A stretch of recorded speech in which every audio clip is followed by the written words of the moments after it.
Rubens is the nastiest, most vulgar painter that ever lived. His pictures always put me in mind of chamber pots. Ha! Thomas Eakins. So what's this? To my eye, Rubens's colouring is contemptible. His shadows are filthy brown, somewhat the colour of excrement. William Blake.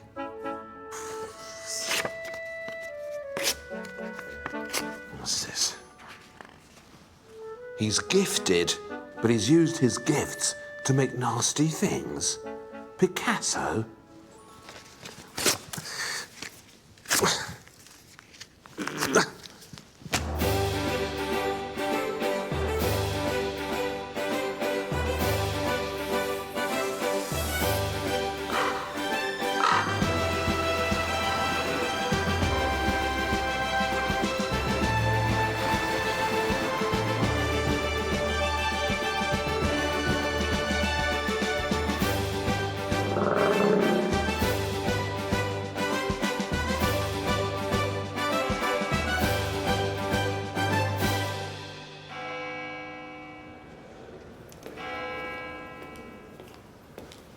The modern world really has it in for Rubens. It's as if everything he did jars with our sensibilities and goes against our grain. His religious pictures are completely over the top, aren't they? Too violent, too noisy, too Catholic. His mythologies are even worse. All those fleshy pink gods doing silly things in ridiculous mythological pantomimes. And as for his women, oh my God, Rubens's women. They're just too fat, aren't they? Women in art shouldn't carry this much cellulite. So that's what people think, but it's not what I think. I think Rubens was one of the most exciting painters the world has seen.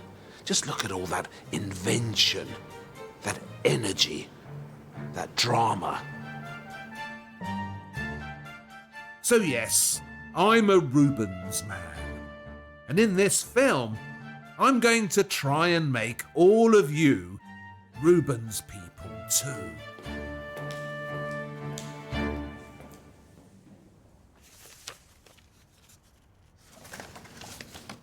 I was never so disgusted in my life as with Rubens and his eternal wives. Lord Byron, eternal wives. Ah!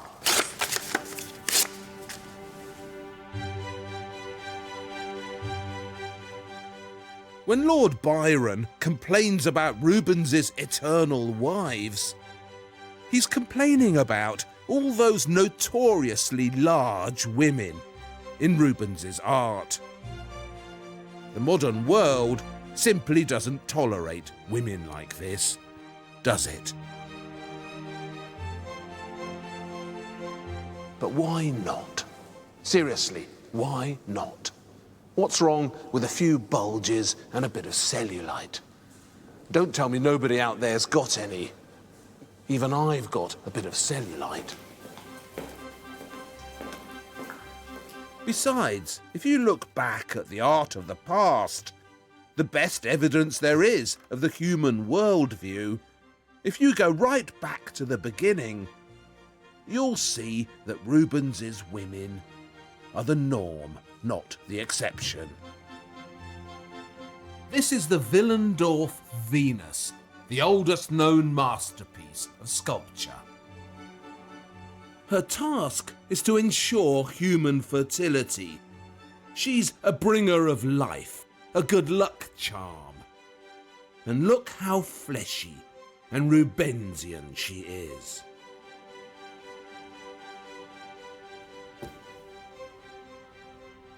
In any case, not all Rubens's women were like that. They weren't all fleshy housewives. Some of them were women of remarkable power and confidence. I mean, See all this? Everything in this room, this entire Rubensian outpouring, all of it is about one woman. That woman over there, the art-loving Queen of France, Marie de Medici.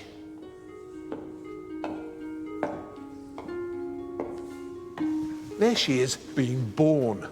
As a Medici, she was born in Florence, and that's why there are all these cherubs down here popping out of the River Arno to welcome her. Here she is at school, being educated by the gods. Apollo is teaching her music. Hermes teaches languages. Over here, that's the French king, Henry IV, seeing her picture and liking it. Henry liked it so much, he married her. But don't worry, I'm not going to take you through all of it. There's still most of the room to go. 21 pictures in all, taking up a huge slab of the Louvre. But we're here for Rubens, not for Marie de Medici. And there's a big Rubensian truth I want to tackle in here about the impact of his work. You know, when you first come in here and you see all this, you're tempted to walk a bit faster, aren't you? To give most of this a miss. Don't worry, we all feel like that. I mean, all this is terrifying, right? With Rubens, there's so much to look at, isn't there? Too much. His art sometimes forms an impenetrable blob of bodies that frighten you away. Here's a good example. Rubens's Fall of the Damned. It's just scary, isn't it? Have you ever seen so many bodies in one picture? But then, when you step closer and start giving it a good look, see what happens.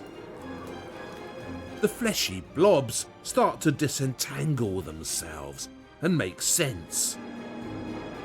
The details emerge, and they're fascinating. Look at that. Ooh. And that. Ooh. And that. Ah. The point is, Rubens always gave more than was asked of him. He was so inventive and daring, had so much fun painting his pictures. From a distance, that's not always obvious. From a distance, Rubens can seem frightening. But if you get closer to him, close enough to see what he's actually up to, Rubens is absolutely delightful. And guess what? You have an ally in this exciting exploration. The camera. The camera loves Rubens. It gets you close enough to see his details, high enough to inspect his corners. Since this painting left Rubens' studio, no one's been able to see it as well as this. So yes, stick with me. Stick with the camera. And let's plunge together into all that Rubens out there.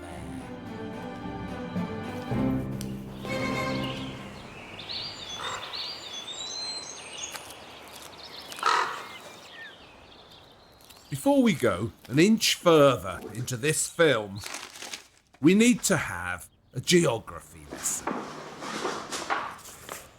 This is a famous map called the Leo Belgicus, and it was brought out in 1609 by a cartographer called Claus Janszoon Visscher, and it shows Western Europe as it was in Rubens's time. The lion shows the outline of what used to be called the Spanish Netherlands. Today, it's 3 different countries. Belgium around here, Holland up here, and over here, Luxembourg. It was called the Spanish Netherlands because all these lands belonged then to the Spanish kings who'd inherited them from the Burgundians. And it was divided up into provinces, 17 of them. These 17 provinces were split on religious lines. Up here were the Protestants, the Calvinists.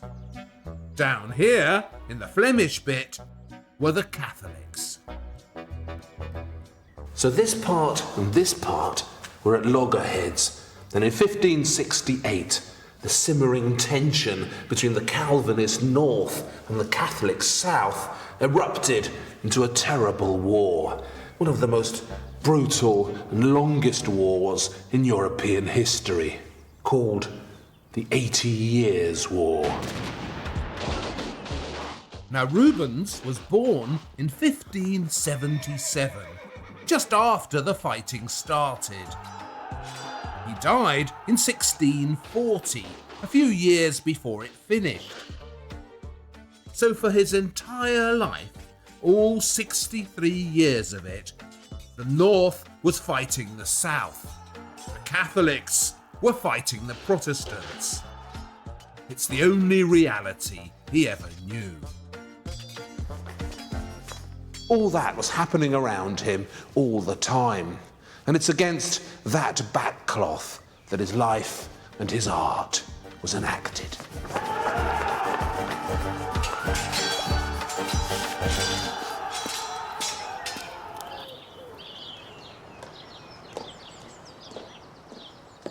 The conflict in the Netherlands stamped on everything.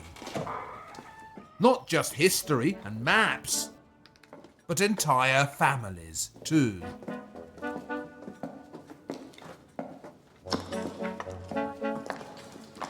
Rubens's father, Jan Rubens, was a lawyer from Antwerp and, interestingly, a Protestant, a Calvinist.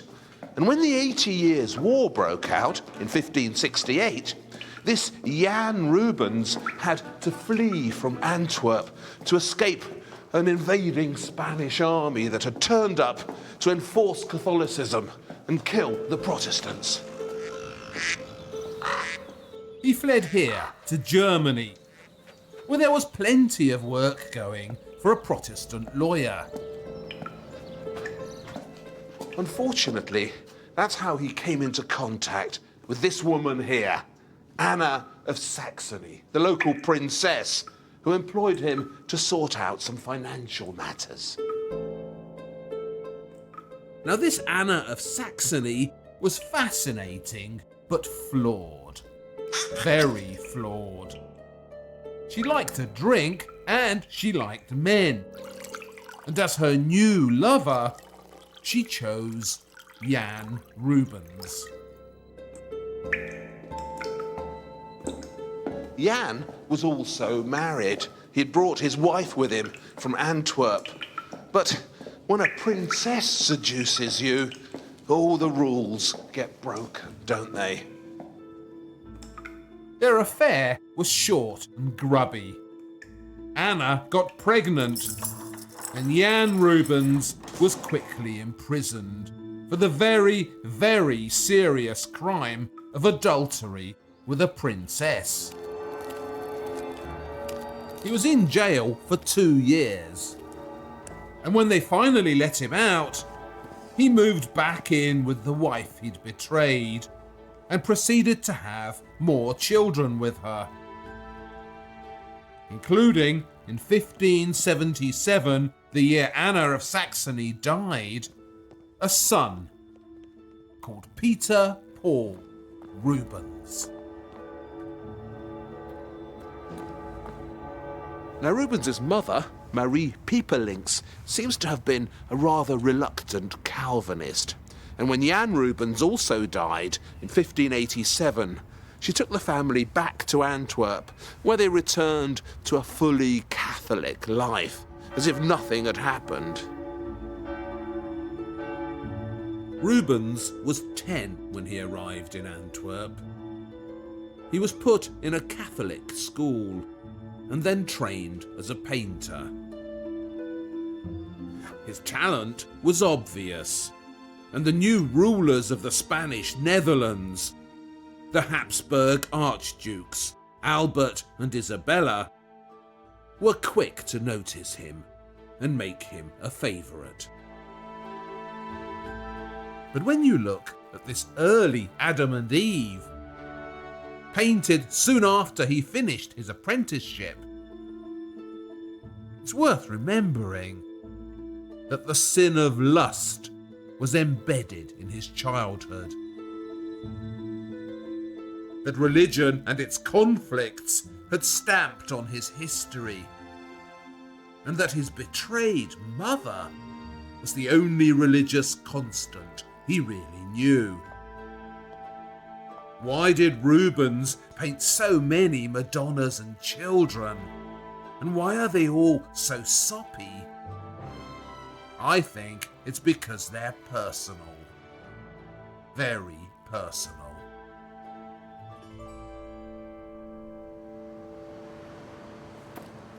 The Rubens family house was up here in St. Michaelstraat. Just around the corner, meanwhile, in Kloosterstraat, lived the family of Jan Brandt, an Antwerp lawyer who had a vivacious daughter called Isabella Brandt. Isabella was charming, sparky, fun to be with, and hard-working. She liked to roll up her sleeves and get things done, which is what Rubens liked to do too. She lived so close to him they could hardly fail to meet, and soon enough they were courting, and not long after, in 1609, they got married. Rubens was 32 when he married Isabella. She was 18, but that was normal at the time. They moved into this big house here, the Rubens house. And as he was to do with all the people in his life, Rubens began putting Isabella into his art. Sometimes he did it officially, as in their touching wedding picture in the Alte Pinakothek in Munich. Rubens and Isabella sitting in a honeysuckle bower, all loved up and content. Other times, Isabella is lightly disguised. Here she is pretending to be the Virgin Mary looking after the baby Jesus. And I'm pretty sure Jesus is actually their first son, Albert, born in 1614. And if I'm not wrong, and I don't think I am, isn't this her as well, gone blonde for a moment, and popping up so cheekily as a jolly follower of Bacchus in one of Rubens's fleshiest mythologies, the drunken Silenius. They were married for 18 years, until her early death in 1626. And in that time, God only knows how many Isabella Brandts popped up surreptitiously in her husband's art.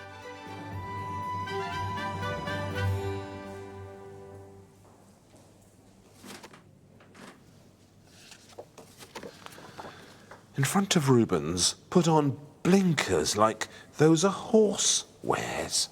Jean-Auguste Dominic Ingres wrote that. Horse blinkers. Ah!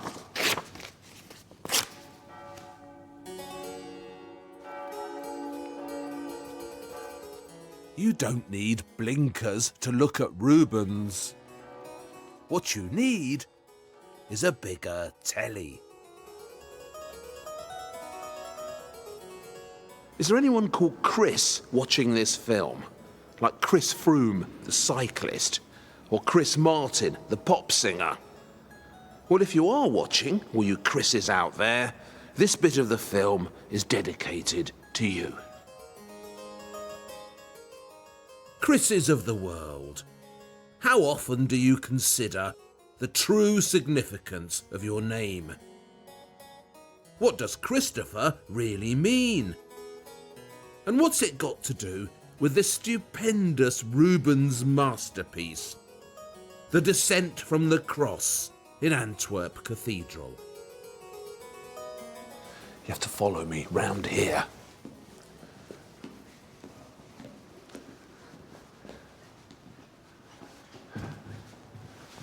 See that huge fellow up there on the back of the side wings? That is Saint Christopher, and he's carrying Christ across the river, because Christopher, of course, means carrier of Christ.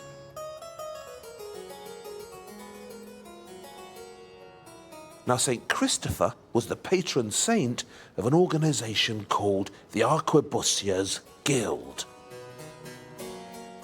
The arquebusiers used these things. Arquebuses. A big new gun that revolutionised warfare in the 80 Years' War. Here in the Spanish Netherlands, with their endless wars, the arquebus was constantly in use. And in Antwerp, the arquebusiers had formed their own militia, a kind of territorial army, whose task was to defend the city. And the president of this Arquebusiers Guild was a man called Nicholas Rocox. That's him on the left, standing behind the old man. In 1611, Rocox and the Arquebusiers commissioned Rubens to paint a new altarpiece for Antwerp Cathedral. It's his most famous painting, and probably his greatest. But to get back to all you Christophers out there, this idea of carrying Christ is what unites all the bits of this dramatic and magnificent altarpiece. So in the middle, the dead body of Christ is being carried from the cross. He suffered his terrible crucifixion, and now it's time to bury him. You can really feel the weight of his corpse, can't you, as all these helpers and apostles lower him down from the cross. But it's these women at the foot of the cross towards whom it all seems to be slumping. On the left, at the bottom, Mary of Cleophas, so youthfully beautiful, sheds a desperate tear. Next to her, Mary Magdalene, the reformed prostitute, lets Jesus' foot rest on her shoulder and makes him suddenly appear weightless. So everyone here is carrying Christ, and that's what this central panel is about. But over here, on the left, Rubens winds back the clock to the time before Jesus is born, to the so-called visitation. And there's the Blessed Mary again, the rather unlikely blonde with the red top. And as you can see, she's heavily pregnant. She's come to visit her cousin, Elizabeth. And she's carrying Jesus in her womb. These days, the picture's always open, but in Rubens's time, it was often closed. Like that. With St. Christopher over here and the old hermit on the other side. And then, when they opened it, all this was revealed.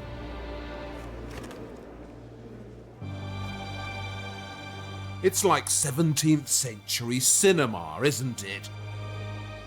dramatic, emotional, vivid. And all you Christophers out there, I want to thank you for this.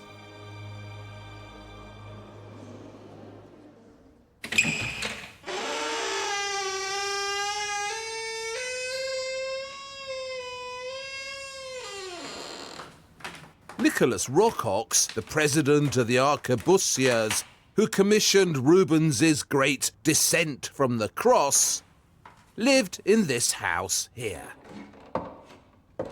Rocox was the mayor of Antwerp several times, a very powerful and influential man, a good man for Rubens to have on his side. And that's him there, up on the left of this devotional triptych that Rubens painted for him. And his wife, she's on the other side. Lucky old Rocox had Rubens's all round the house. But the one I want to focus on now used to hang here above the fireplace where that Rubens Venus is now. And in Rocox's time, this position here was occupied by a very naughty picture. A picture which calls for some music.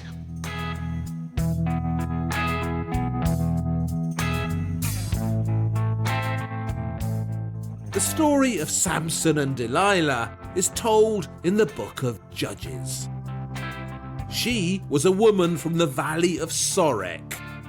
He was an Israelite, famed for his great strength. The Philistines, traditional enemies of the Israelites, promised Delilah money, 1,100 pieces of silver, to find out the secret of Samson's strength.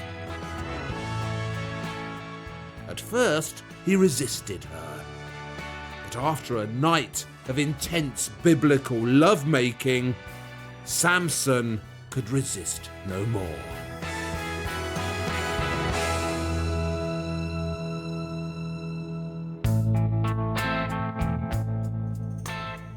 So Delilah finds out that the secret of Samson's strength is his long hair. And in the Rubens painting, the Philistines have just arrived at the door, and they've brought a barber with them.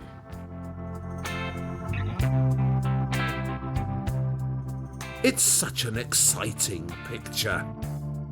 Rubens doesn't just bring the Bible to life, he sets it on fire.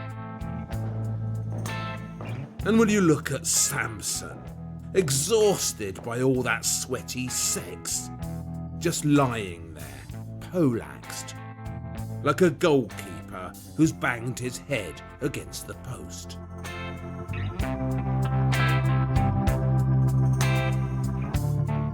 So Nicholas Rocox commissions Rubens to paint a big warning about the seductive power of women and to put it above the mantelpiece here where no one can miss it. And what does Rubens do? Well, Rubens paints him one of the sexiest pictures in the whole of Baroque art, an utterly tangible depiction of post-coital exhaustion. And if you look around Rubens's art of these busy years, you'll find lots of Delilahs scattered about his crowd scenes, tempting the Samsons. All these beautiful blondes don't just look like Delilah, they are Delilah. The same blonde model popping in and out of Rubens's art, like a Baroque Barbara Windsor in a carry-on film. Sometimes, as in this particularly violent depiction of the massacre of the innocents, she's even wearing the same dress. Other times, she's not.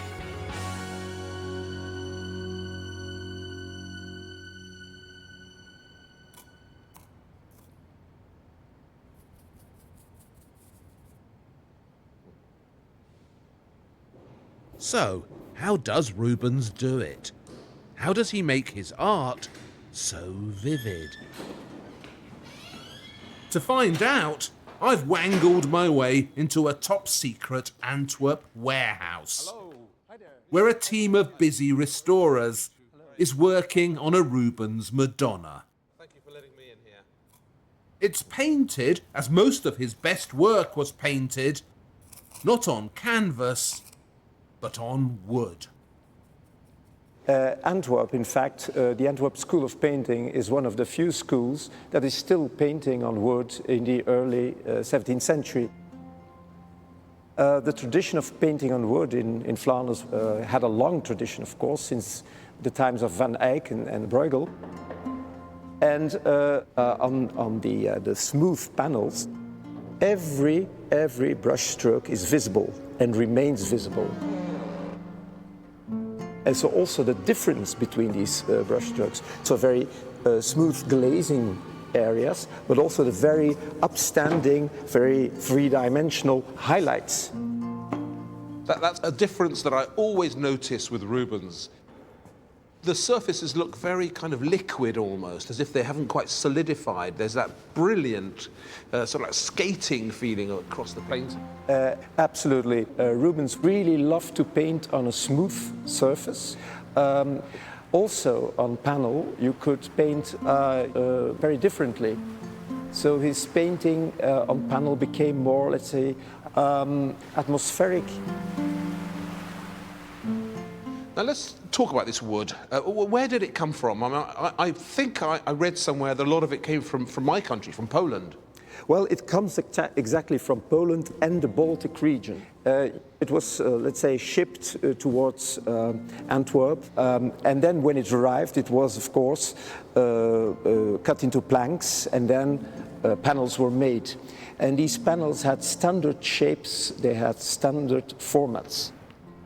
When you look at Rubens, though, quite often you see the lines, don't you? You can still see the lines where the panels were. So it wasn't made from one panel, it was made from separate pieces. That has to do with the fact that Rubens, when he developed his ideas, was one of the first painters that didn't take the format for granted.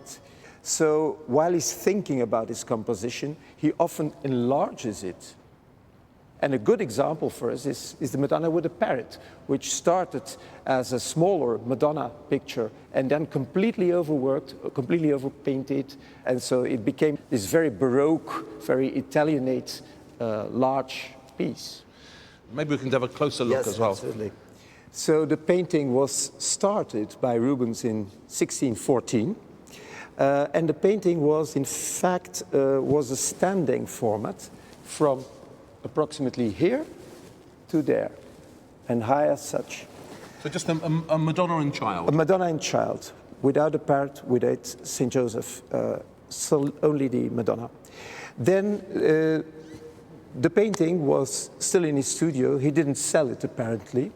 And then in 1630, he turned it into something which is far grander, far more monumental, so more an Italianate Venetian painting.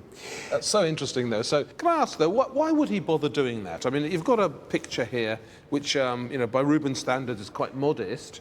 Why didn't he just start from scratch? Why would he begin to enlarge it like this? Never waste something that exists and transform it into your idiom of the moment. I think he wanted to get rid of an older Madonna he couldn't sell, or he didn't sell, and makes it a much more glorious painting. Absolutely. I'll tell you what I really like here.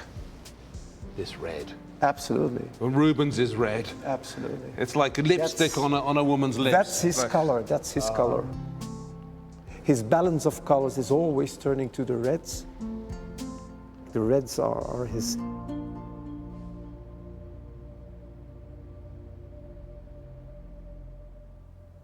One of the big criticisms that's always levelled at Rubens is that he churned out too many pictures. His studio was the biggest and busiest in Europe, so there are a lot of Rubenses out there. Too many for one man to have painted. So the worry is his assistants did it all for him. It's true, he was amazingly prolific, and to achieve all that Rubens achieved did require the assistance of a busy studio. But why is that so terrible? We don't expect an architect to lay all his own bricks, or a composer to play all the instruments. So why in art are we so reluctant to admire a collaborative effort?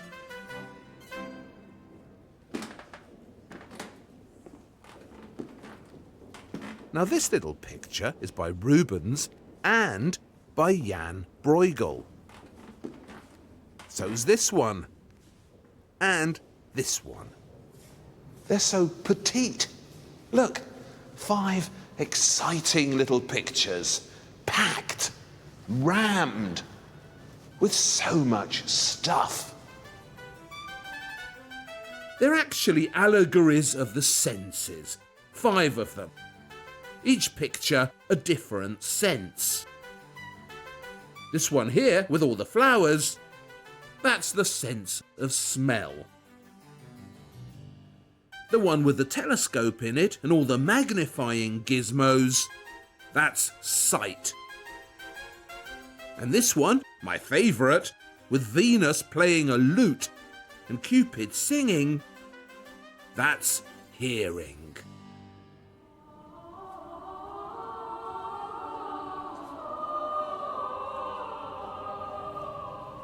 The actual music that Venus and Cupid are playing in the picture, and that you're listening to now, is a madrigal by the 16th century English composer Peter Phillips. And all those notes on the table, those are the actual notes. The musical instruments are perfectly identifiable too. The birds are all birds that are famous for talking. Macaws, a cockatoo, and under the keyboard, a cheeky toucan. To work out all the symbolism packed into these 5 paintings would take several hours. So my advice to you is to come back here to the Prado one day and to spend the whole day in front of Bruegel and Rubens. You'll really enjoy it. But why is Rubens working with Bruegel? Who did what in these exciting allegories? And why? Bruegel was renowned as a still life painter, and he specialised in these busy allegories. He was actually taught to paint miniatures by his grandmother, and some of the detail in this picture is so fine that he had to paint it with a brush that only had 1 hair. So most of what you see here was painted by Bruegel, who'd lay out the picture and pack it with details.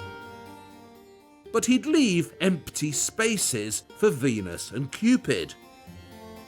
And the picture was then taken round the corner to Rubens's studio, and Rubens would put in the figures. What an extraordinary way to make pictures. The question is, why bother? It certainly wasn't because Bruegel couldn't do the figures himself. In his own art, like this bustling country road in Brabant, Bruegel was perfectly capable of doing all sorts of figures. Bruegel didn't collaborate with Rubens because he couldn't do figures. Bruegel collaborated with Rubens, his friend and neighbour, because their joint achievement was more valuable than an individual achievement. Bruegel pulled Rubens in a different direction. Their shared accomplishment was something more than a solo accomplishment. And is collaboration really such a bad thing when it gives us art as good as this?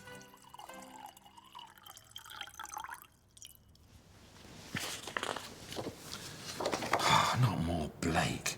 You must agree that Rubens was a fool, and yet you make him master of your school. Rubens, a fool. He just doesn't get it, does he? Just doesn't get it.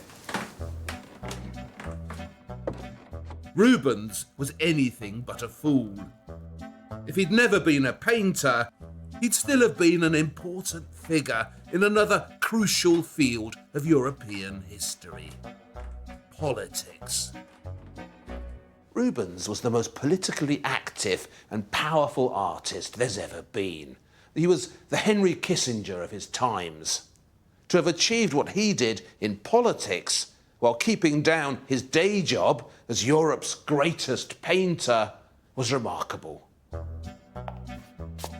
To give you a sense of the twisted political realities of Rubens's world, here's his head of Medusa, painted in 1617. See Medusa's hair, how knotted and slimy and slippery it is. Well, the politics of Rubens's world were like that. To understand what was going on in Rubens's day between Spain, France, England, the Spanish Netherlands, and the breakaway Dutch provinces, you don't just need a degree in history, you need to be pretty good at geometry too, and biology. It's very complicated. Isabella, the ruler of the Spanish Netherlands, was married to her cousin, Albert. So they were both Habsburgs, and together they ruled the Spanish Netherlands. And this Habsburg connection is crucial, because Isabella was also the daughter of Philip II, the Habsburg King of Spain, who, you may remember, was King of England too, when he briefly married Queen Mary, the daughter of Henry VIII. Now, Philip's dream was to restore Catholicism to England. That's why he sent over the Spanish Armada to conquer England. However, back in the Spanish Netherlands, Philip's daughter, Isabella, didn't want war with England. She wanted peace, because Isabella's dream was to restore a united Netherlands. And that's also what Rubens wanted. In 1621, Albert, Isabella's husband and cousin, died. And that left Isabella as the sole ruler of the Spanish Netherlands. And so heartbroken was she by Albert's death that she retired from courtly life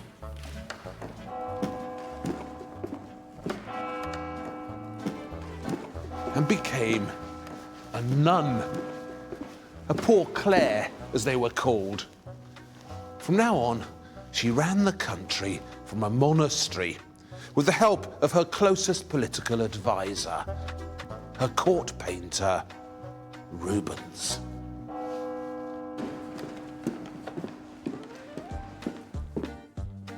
As the greatest artist in Europe, Rubens was welcomed at every court.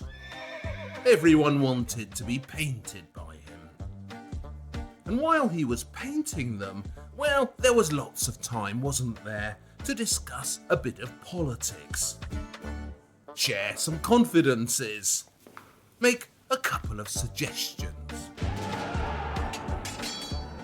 Back at the 80 Years' War, Isabella, hoping to achieve peace, needed Spain to ally herself with her historic enemy, England. So she sent her best diplomat, Rubens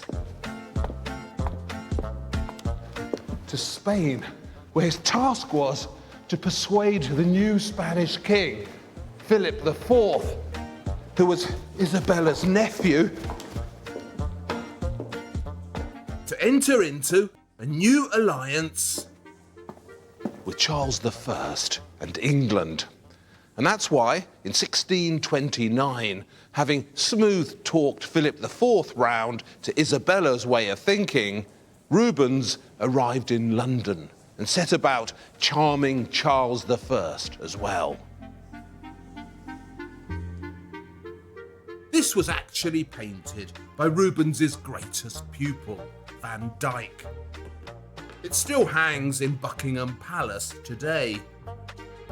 How do you get a king to eat out of your hand? You put him on a big white horse and give him the bearing of a mighty warrior. It's what's called the Rubens way.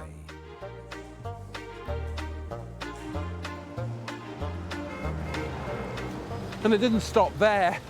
To ingratiate himself further with Charles I, Rubens offered to paint the ceiling of this famous building here, Inigo Jones's banqueting house in Whitehall. It's the only great painted ceiling by Rubens that's still in situ in the place for which it was painted. All this art, all this effort and time and invention lavished on England in the pursuit of peace.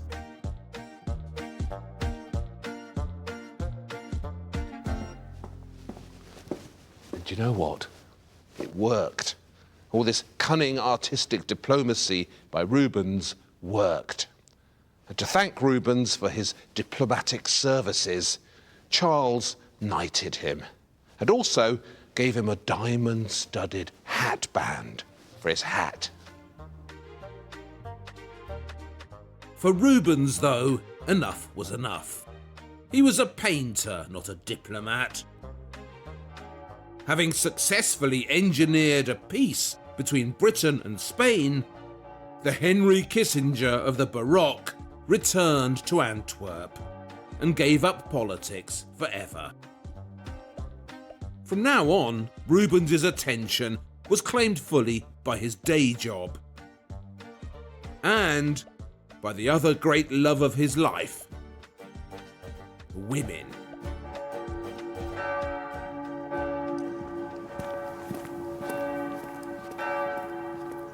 Isabella Brandt had died of the plague in 1626, and a lonely Rubens needed to find a new wife.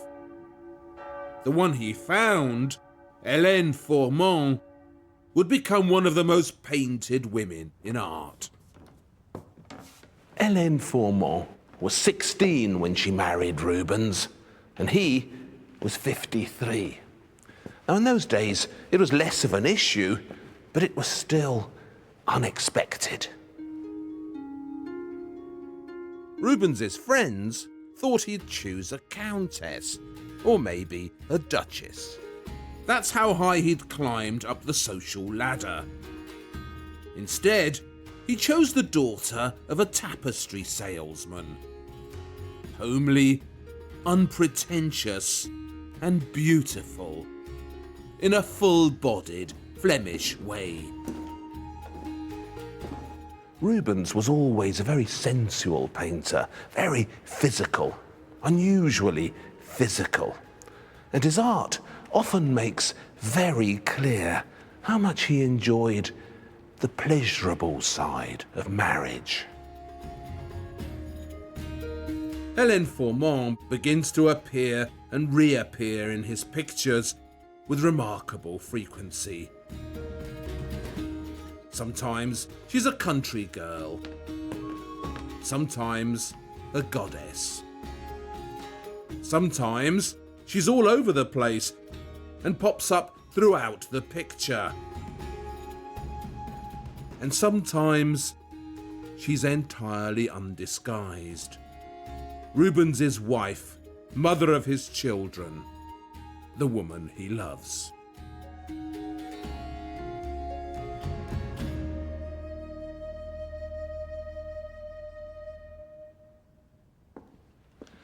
This is the most notorious of his depictions of her, Hélène Formand in a fur coat. It's notorious because, well, you can see why, can't you?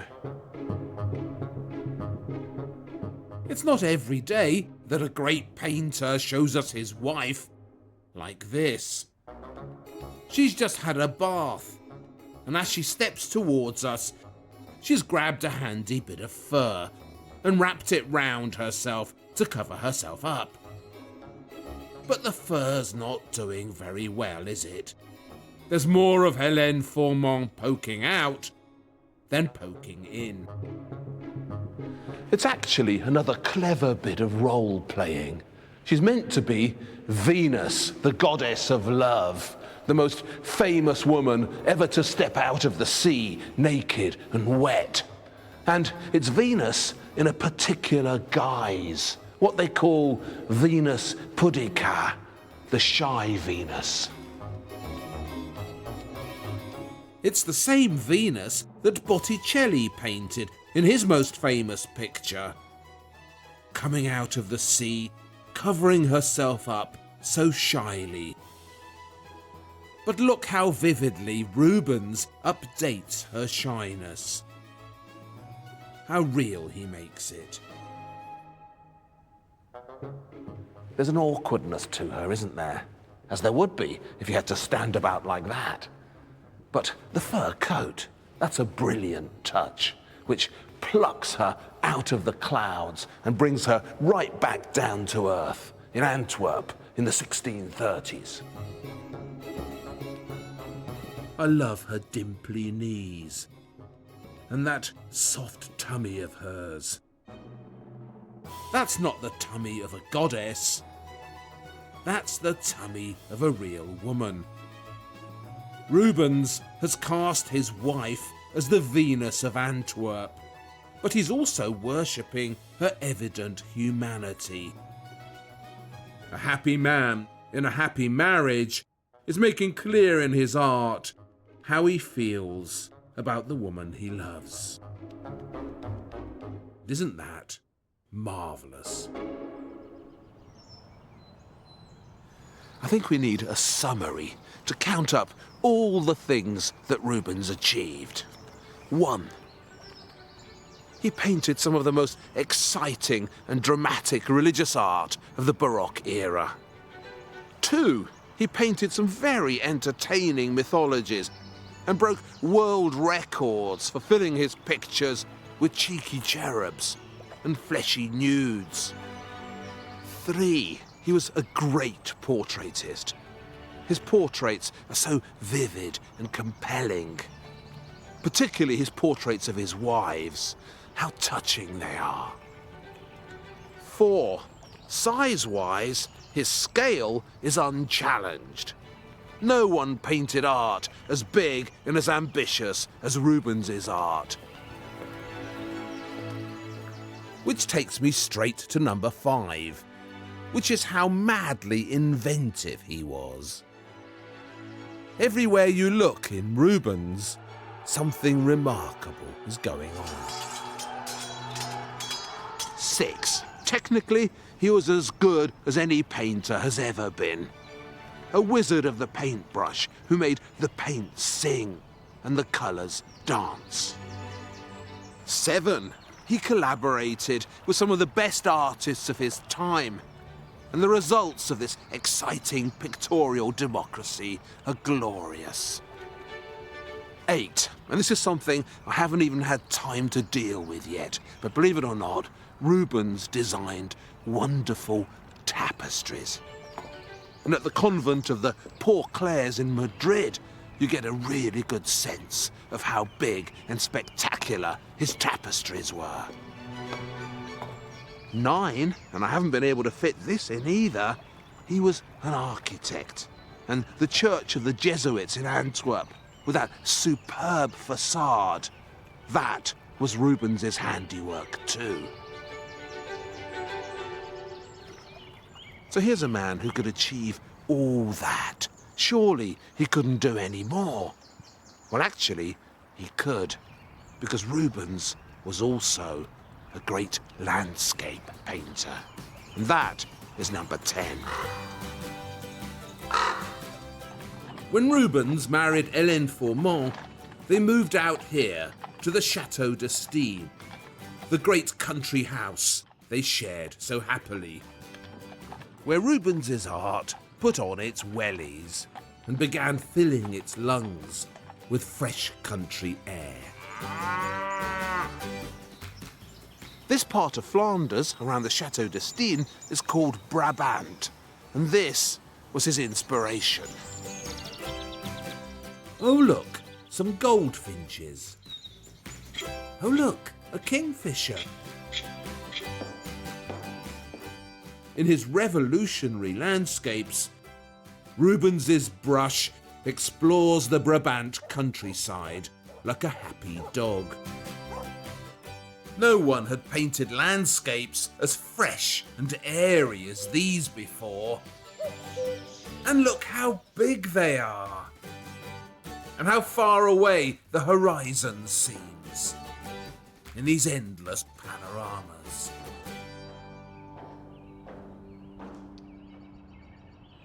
He did night scenes too. There's a particularly beautiful one at the Courtauld Galleries in London.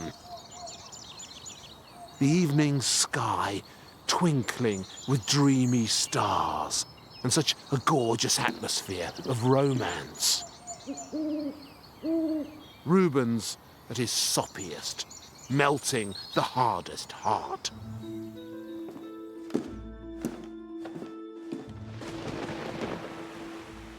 But he could do storms too. They're some of the fiercest in art. You wouldn't want to be out in a Rubens storm. Rubens's views from his window celebrate nature's many moods. Having reinvented everything else, Rubens, as his final contribution, reinvents the landscape too. That's the kind of man we're dealing with here.